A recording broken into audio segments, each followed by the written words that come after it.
একটি জানা যায় এত মানুষের সমাগম হয়, এত জনসমুদ্র হয়, মানুষের ভালোবাসা পাওয়া যায়, সেটিও আরো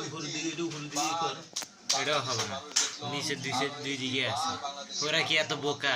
ওরা তো জানে বাংলাদেশের জন্য করে, বাংলাদেশের স্বার্থের জন্য করে, বাংলাদেশের জায়গায় যদি আকর্ষণ থাকে তাহলে সেই জায়গায় বাংলাদেশের মানুষও তার প্রতিদান দেয়। তারই যেন প্রমাণ আজকের এই পুরো পুরো জনসমুদ্রই বলছে, তার প্রমাণই দিচ্ছে।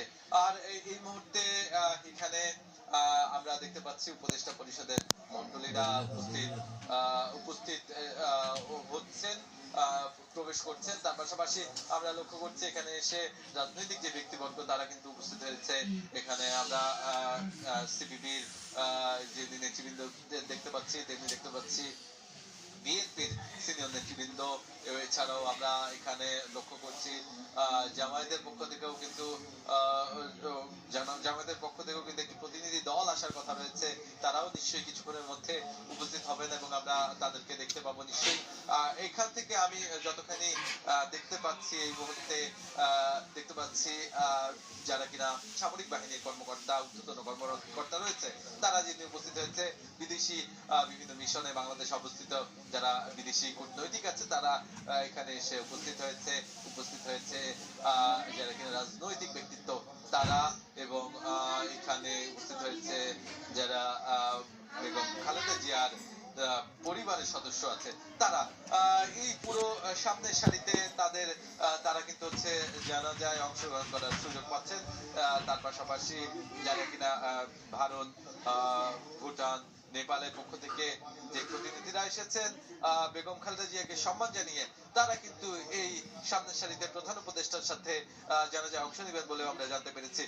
এই মুহূর্তে ঠিক শেষ মুহূর্তে আর কয়েক মিনিট পর বা খুব অল্প সময়ের মধ্যে এখানে এসে কফিনটি এসে পৌঁছবে এবং পৌঁছালেই কিন্তু শুরু হয়ে জানাজা।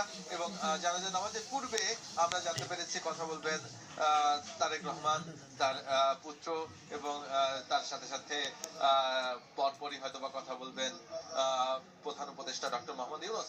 এই যে এই সময় জুড়ে কিন্তু অপেক্ষমান আছে লক্ষাধিক মানুষ যারা দেশের নানা প্রান্ত থেকে এসে পৌঁছেছেন এই মানিক মিয়া এভিনিউতে আজকের এই জানাজায় অংশ নেওয়ার জন্য।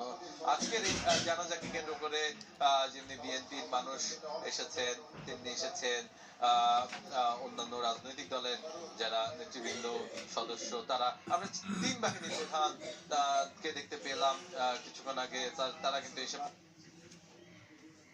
যিনি কিনা সেনাবাহিনীর প্রধান তিনি এসে পৌঁছেছেন। তার পাশাপাশি আমরা লক্ষ্য করছি এখানে উপস্থিত হয়েছেন রাজনৈতিক দলের নানা ব্যক্তিরা।